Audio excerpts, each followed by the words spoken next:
UK just made history, and most people have no idea how big this really is. While the market is busy watching prices go up and down, something far more important just happened behind the scenes. For the first time ever, the United Kingdom completed a public tokenized deposit transaction involving Lloyds Bank and ARX. This is not a test. This is not a theory. This is real bank money moving on blockchain rails. And if you care about crypto long-term, especially networks like XRP, Stellar, Hedera, Algorand, XDC, Solana, Ethereum, and more, you need to understand what this means. Welcome back to We Are Cosmic. If you're new here, this channel is all about real institutional crypto analysis, not hype, not memes, and not price predictions pulled out of thin air. We focus on what banks, governments, and financial giants are actually building, because that's where real adoption starts. And today's video is a perfect example of why paying attention to infrastructure matters more than watching charts all day. Now, let me be very clear from the start. This Lloyds and ARX transaction is not just another bank exploring blockchain headline. We've heard that story for years. This time is different. This was a live tokenized deposit issued by one of the largest banking groups in the UK, executed on a public blockchain environment, coordinated through the Canton network, and connected to multiple major crypto networks that many of us already hold. That's a big deal. Why? Because banks don't move like startups. They don't experiment publicly unless the regulatory, technical, and compliance pieces are already in place. When a bank like Lloyds does something like this, it means years of planning, approvals, legal reviews, and infrastructure testing already happened quietly. What we are seeing now is not the beginning. It's the reveal. Here's what really caught my attention. ARX has made it clear that this tokenized deposit system is designed to work across many blockchains, not just one. We're talking about Hedera, Stellar, XRP Ledger, Algorand, XDC, and even others like Solana, Polygon, Arbitrum, Ethereum, and Aptos. This tells us something extremely important. Institutions are not betting on one chain to rule them all. They are building multi-chain infrastructure where different networks serve different roles but still connect seamlessly.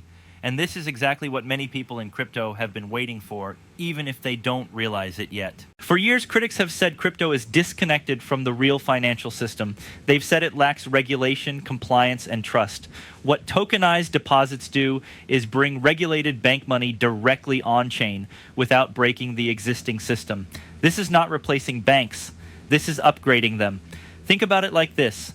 Instead of moving money slowly through outdated settlement systems that take days, banks can now move deposits almost instantly with full auditability, transparency, and compliance, but using blockchain efficiency. Same money, same regulations, better rails. And that's why today's topic matters so much. In this video, we're going to break down exactly what tokenized deposits are, why the Canton network plays such a critical role, how networks like XRP and Stellar fit into this picture, and why stablecoins, tokenization, and interoperability are all converging at the same time. We'll also look at comments from industry leaders. Before we go any further, we need to slow down and clearly explain one thing, because this is where a lot of confusion happens. Tokenized deposits are not stable coins. They may look similar on the surface, but from a banking and regulatory perspective, they are very different. And that difference is exactly why institutions are moving in this direction. A tokenized deposit is simply a digital representation of money that already exists inside a regulated commercial bank. The funds never leave the banking system. They are not replaced by a new crypto asset. Instead, the deposit is issued in token form on a blockchain while still being fully backed by the bank's balance sheet. In simple terms, it's the same bank money, just upgraded to move faster and smarter. This matters because banks operate under strict rules. They need compliance, auditability, identity checks, and regulatory oversight. Stablecoins, especially offshore ones, often struggle in these areas. Tokenized deposits solve this problem by keeping everything inside the regulated framework while still using blockchain technology for settlement. Now think about how financial settlement works today. When banks move money between each other, it often takes 1 to 3 business days, sometimes longer if it's cross-border. There are intermediaries, reconciliation steps, and operational friction at every stage. All of that creates cost, risk, and delays. Tokenized deposits change that by allowing near real-time settlement directly on-chain. And this is why Lloyds Bank doing this transaction is such a big signal. They weren't experimenting with crypto for speculation. They were testing a new settlement rail for real financial activity. In this case, tokenized deposits were used to purchase a tokenized UK government bond, also known as a tokenized gilt. That's real finance, not theory. Another important feature of tokenized deposits is that they can be interest-bearing, just like traditional deposits. Because they represent bank liabilities, the same rules can apply. This opens the door to programmable money that still behaves like bank money. Imagine automated interest payments, conditional transfers, or instant settlement tied to smart contracts, all while staying compliant. This is also where transparency and auditability come into play. Blockchain records are immutable and time-stamped. For banks, that means cleaner records, easier audits, and fewer reconciliation errors. Instead of manually matching transactions across multiple systems, everything lives on a shared ledger with clear rules. So why haven't banks done this before? The short answer is the infrastructure wasn't ready. Public blockchains were seen as too open, too volatile, or too unpredictable. Regulators were cautious. Privacy was a concern. But that's where platforms like the Canton Network come in, which we'll break down more in the next part. For now, the key takeaway is this. Tokenized deposits are one of the cleanest bridges between traditional finance and on-chain settlement. They allow banks to modernize without losing control. No new currency, no regulatory shortcuts, just better technology. This also explains why institutions are more comfortable with tokenized deposits than with many stablecoins. With stablecoins, you often have questions about reserves, audits, jurisdiction, and governance. With tokenized deposits, the issuing bank is fully accountable. If Lloyds issues it, Lloyds stands behind it. And once banks feel comfortable moving deposits on-chain, everything else accelerates. Tokenized bonds, tokenized funds, real-time cross-border payments, and programmable finance all become easier to deploy. To really understand why this Lloyds and ARX transaction is such a big deal, we need to talk about the Canton Network. Because without Canton, this type of institutional-grade tokenized deposit simply doesn't work at scale. This is the layer that makes banks comfortable using blockchain without exposing themselves to unnecessary risk. Most people think blockchains are either fully public or fully private. Public chains like Ethereum or XRP Ledger are open and transparent, while private chains are closed and controlled by a single entity. The problem is banks don't want either extreme. They need privacy where required, but they also need interoperability and shared settlement. Canton is designed exactly for that middle ground. Canton is a permissioned network built for regulated financial markets, but it still uses distributed ledger technology. That means participants like banks, asset managers, and financial institutions can transact with each other while controlling who sees what.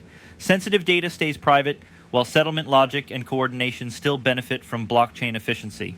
This is critical because financial institutions cannot put all transaction details on a fully public chain.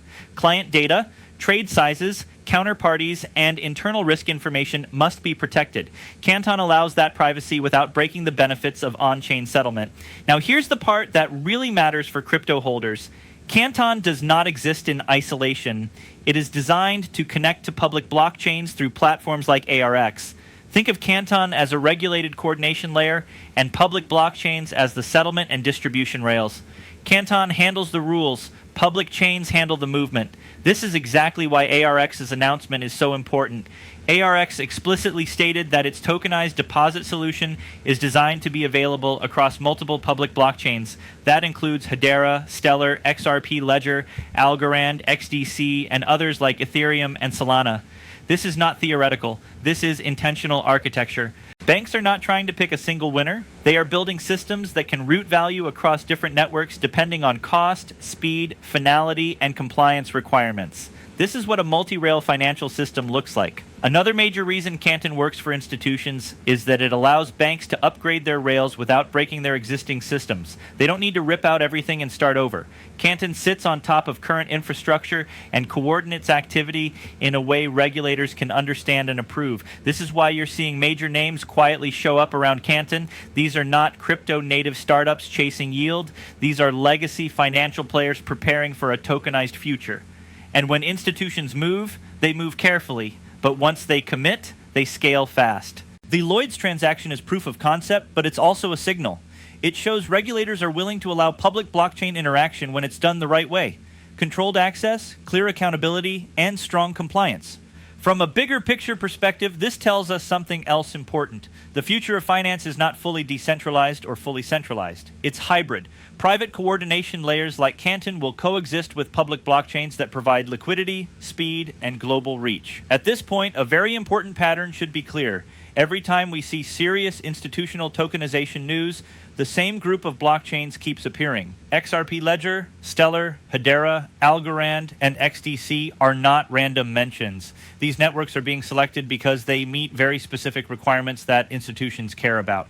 Let's be honest, banks do not care about hype cycles, memes, or community narratives. They care about speed, finality, cost predictability, security, uptime, and compliance compatibility. If a blockchain cannot meet those standards consistently, it won't even be considered, no matter how popular it is in retail circles.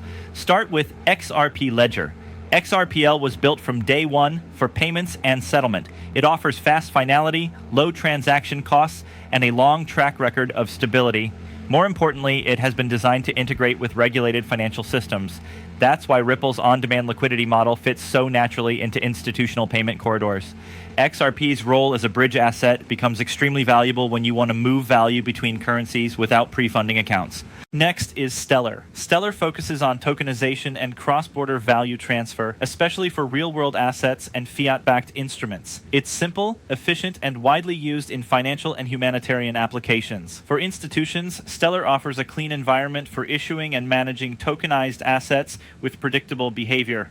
Hedera stands out because of its governance model and performance. With governing council members that include major global corporations, Hedera provides institutions with confidence around network stability and decision-making. Its high throughput, low fees, and strong security make it suitable for high-volume enterprise use cases, including tokenized deposits and asset issuance. Algorand is another network designed with finality and scalability in mind. Transactions settle quickly and cannot be reversed, which is essential for financial settlement. Algorand also supports complex smart contracts while maintaining low costs and energy efficiency, factors institutions increasingly care about. Then there's XDC, which often flies under the radar for retail investors, but shows up frequently in trade finance and institutional conversations. XDC is built specifically for enterprise and trade finance, offering compatibility with ISO standards and business workflows that banks already understand. Now here's the key insight. These networks are not competing in a winner-takes-all battle. They are filling different roles in a shared ecosystem. One network might handle liquidity bridging, another handles asset issuance, another focuses on data integrity or trade finance. The future financial system is modular. This is why ARX explicitly listed multiple chains in its distribution strategy. It signals that institutions want optional routes. If one network is cheaper for a certain transaction, it gets used. If another offers better liquidity or regulatory clarity, value flows there instead. This also explains why interoperability is becoming more important than raw dominance. Networks that can't connect to others will struggle. Networks that are designed to interoperate, directly or through coordination layers like Canton, are positioned to benefit. For retail investors, this changes how you should think about crypto. Instead of asking which chain will win, the better question is, which chains will be used at scale? Usage drives value. Infrastructure drives adoption. Now let's zoom out and connect tokenized deposits to the bigger stablecoin conversation, because this is where a lot of people miss the forest for the trees.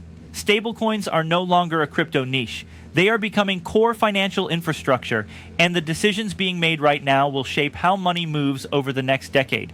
One of the most important insights shared in the clips you referenced comes from industry leaders like Denell Dixon and the CEO of Alchemy. The message is consistent. Stablecoins are working, adoption is accelerating, and we are moving toward consolidation. That means the market will likely settle around one or two dominant stablecoins rather than dozens competing forever. This is exactly what happens with every major technology.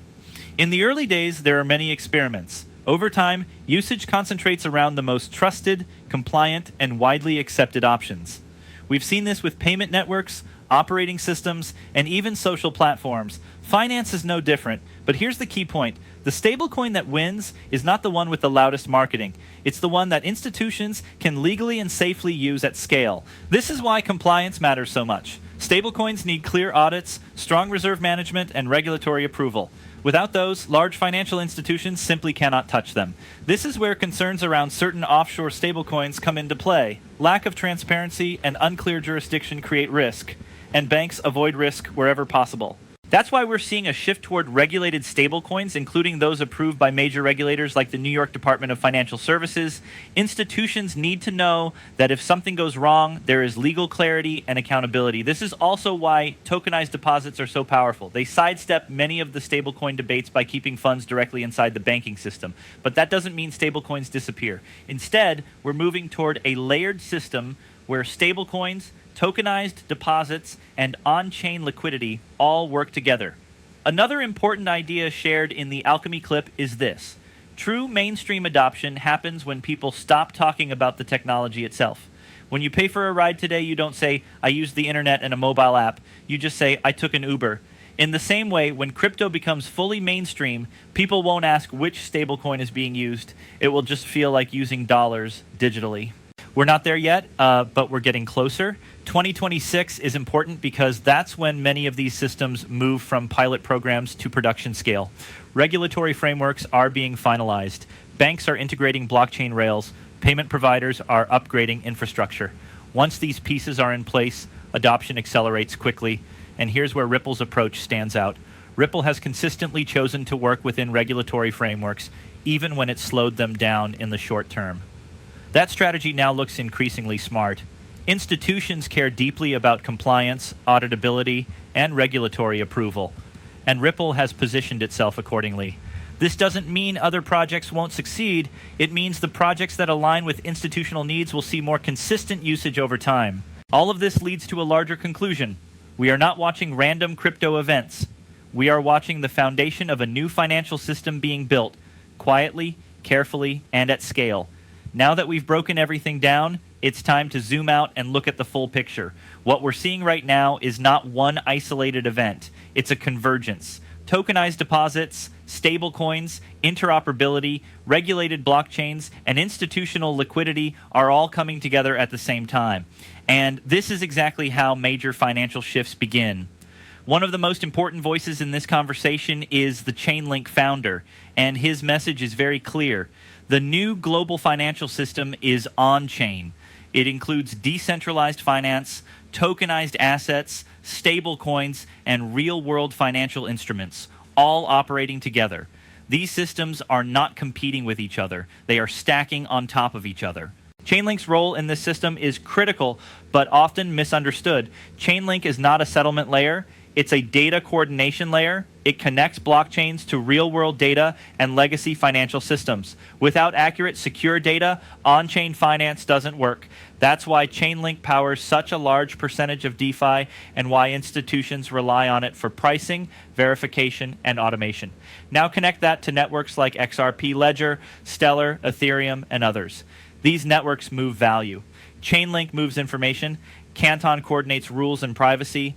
ARX connects institutions to public blockchains. Each piece has a role, and together they create a system that can actually function at global scale.